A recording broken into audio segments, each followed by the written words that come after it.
A Mahesh Babu sir ಅವರು, ವಿಭಾಗೀಯ ಕಾರ್ಯದರ್ಶಿ ಪೊಂಗುಳಿ ಅವರು,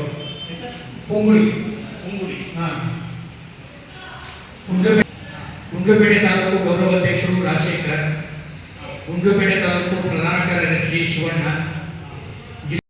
ಜಿಲ್ಲೆಯಲ್ಲಿ ಈ ಸಾಲದಲ್ಲಿ ಬರಗಾಲ ಪೀಡಿತವಾಗಿದೆ.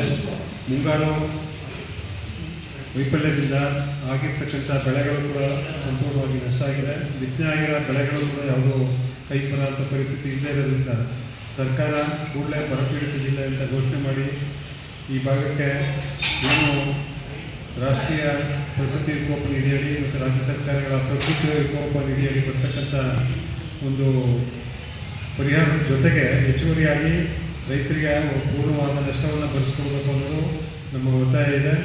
ಜೊತೆಗೆ ಪೂರ್ವ ಮುಂಗಾರಿನಲ್ಲಿ ಗಾಳಿ ಮತ್ತು ಬೆಳೆಯಿಂದ ಹಾನಿಯಾಗಿರ್ತಕ್ಕಂಥ ಬಾಳೆ ಇನ್ನಿತರೆ ಒಂದು 1000 ಜನಕ್ಕೂ ಹೆಚ್ಚು ರೈತರಿಗೆ ಹಾನಿಯಾಗಿದೆ. ಈ ಬಗ್ಗೆ ಸಾಕಷ್ಟು ಬಾರಿ ಕೇಳಿದರೂ ಕೂಡ ಜಿಲ್ಲಾಡಳಿತ ಇನ್ನೂ ಹಣ ಬಿಡುಗಡೆ ಮಾಡಿಲ್ಲ. ಕೂಡಲೇ ಅದನ್ನು ಬಿಡುಗಡೆ ಮಾಡಬೇಕು. ಮತ್ತು ಏನು ಈಗ ನಗರಸಭೆ ಮತ್ತು ಗ್ರಾಮಾಂತರ ಪ್ರದೇಶಗಳಲ್ಲಿ ಕೂಡ ಕುಡಿಯೋ ನೀರಿಗೆ ತೊಂದರೆಯಾಗಿದೆ. ಅದನ್ನು ಕೂಡಲೇ ಕುಡಿಯೋ ನೀರನ್ನು ಬಗೆಹರಿಸಬೇಕು. ವಿಶೇಷವಾಗಿ ಯಲ್ಲೂರು ಮತ್ತು ಗುಂಡ್ಲುಪೇಟೆ ತಾಲೂಕಿನಲ್ಲಿ ಹಲವಾರು ಭಾಗದಲ್ಲಿ ಮಹಿಳೆಯರು ನೀರಿಗೋಸ್ಕರ ಹೋರಾಟ ಮಾಡೋಂಥ ಪರಿಸ್ಥಿತಿ ಬಂದಿದೆ. ಅದನ್ನು ಕೂಡಲೇ ಜವಾಬ್ದಾರಿಯುತವಾಗಿ ನೀರನ್ನ ಸಪ್ಲೈ ಮಾಡಬೇಕು.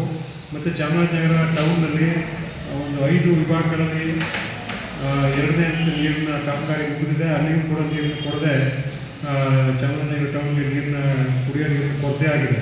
ಈಗಾಗಲೇ ಕಾಮಗಾರಿ ಸಂಪೂರ್ಣ ಆಗಿರೋಂಥ ಭಾಗಗಳಿಗೆ ನೀರನ್ನು ತರಲಿಕ್ಕೆ ನಗರಸಭೆಯವರು ಕೂಡಲೇ ಕ್ರಮ ಕೈಗೊಳ್ಳಬೇಕು.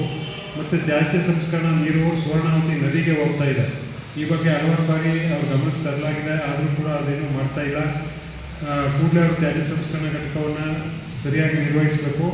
ಮತ್ತು ಯಾವುದೇ ಕಾರಣಕ್ಕೂ ನದಿಗಳಿಗೆ ಕಾಲುವೆಗಳಿಗೆ ತ್ಯಾಜ್ಯ ನೀರನ್ನು ಬಿಡಬಾರ್ದು. ಇಲ್ಲಾಂದರೆ ನಗರಸಭೆ ಮುಂದೆ ಸೂಕ್ತ ಒಂದು ಪ್ರತಿಭಟನೆಯನ್ನು ಮಾಡಬೇಕಾಗುತ್ತೆ. ಅಫೆಕ್ಟೆಡ್ ಗ್ರಾಮಗಳು ಅಂದರೆ ಬಾಧಿತ ಪ್ರದೇಶಗಳ ಗ್ರಾಮಗಳ ಜನ ಎಲ್ಲರೂ ಕೂಡ ಬಂದು ನಗರಸಭೆಯನ್ನು ಮುತ್ತಿಗೆ ಹಾಕಬೇಕಾಗುತ್ತೆ. ಈ ಮೂಲಕ ಸರ್ಕಾರಕ್ಕೆ ಶೀಘ್ರವಾಗಿ ಸ್ಪಂದಿಸಬೇಕು ಅನ್ನೋ ಎಚ್ಚರಿಕೆಯನ್ನು ಕೊಡ್ತಾ ಇದ್ದೀವಿ.